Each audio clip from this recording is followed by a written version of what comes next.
Betapa indahnya rasa bila cuti seminggu. Pejam celik, esok dah mula sekolah. Alamak, kerja sekolah belum siap.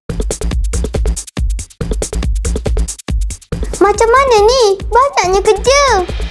Lah, apa susah? ChatGPT kan ada. Dengan satu klik, terus siap.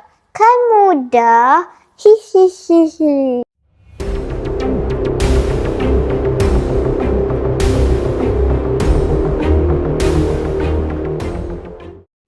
Yeay, kerja dah siap. Muhara, apa maksud sinergi bagai isi dengan kuku? Cikgu ada jumpa dalam farangan awak. Betulkah awak buat sendiri? Dalam dunia tanpa sempadan ini, teknologi berkembang pantas dan menjadi sebahagian daripada kehidupan murid. Namun, wujudnya satu komplikasi di sebalik kecanggihan teknologi yang digunakan.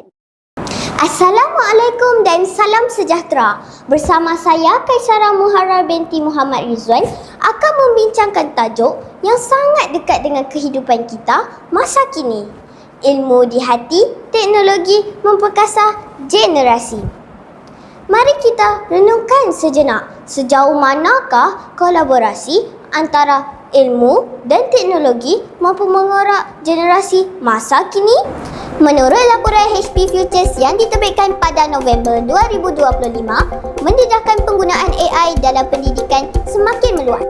Lebih 60% responden pelajar daripada 21 negara menggunakan teknologi AI setiap hari.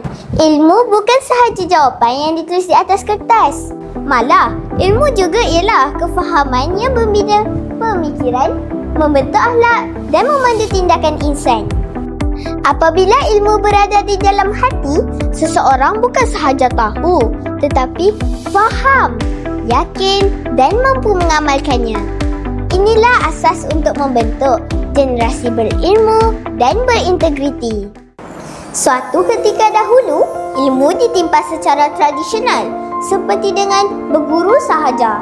Namun kini, seiring dengan waktu, pencarian ilmu itu menjadi semakin luas.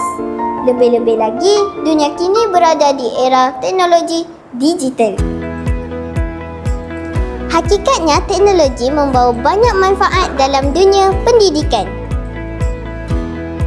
Dengan jaringan internet, murid dapat mencari maklumat dengan pantas.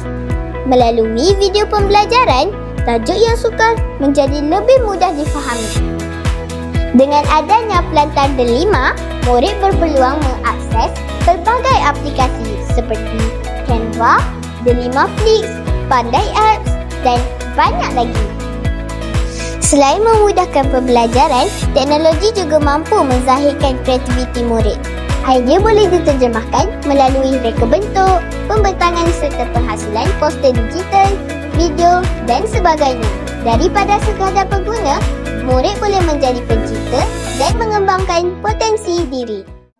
Bersama saya, Encik Ahmad Zaki bin Kasim, Guru Besar SK Bandar Jeraton. Pada pandangan cikgu, mengapa penting untuk murid memerlukan ilmu di hati sebelum menggunakan teknologi?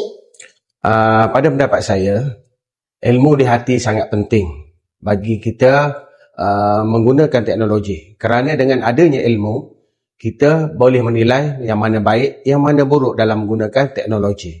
Sesungguhnya teknologi ini adalah tanpa sempadan. Jika kita mencari yang baik, kita akan terima yang baik. Jika kita mencari yang buruk, maka kita akan berjumpa dengan buruk.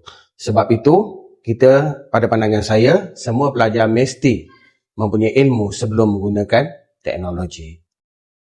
Terima kasih cikgu. Generasi masa depan memerlukan dua kekuatan utama, iaitu ilmu dan teknologi. Ilmu sebagai panduan, teknologi pula sebagai pemudah jalan.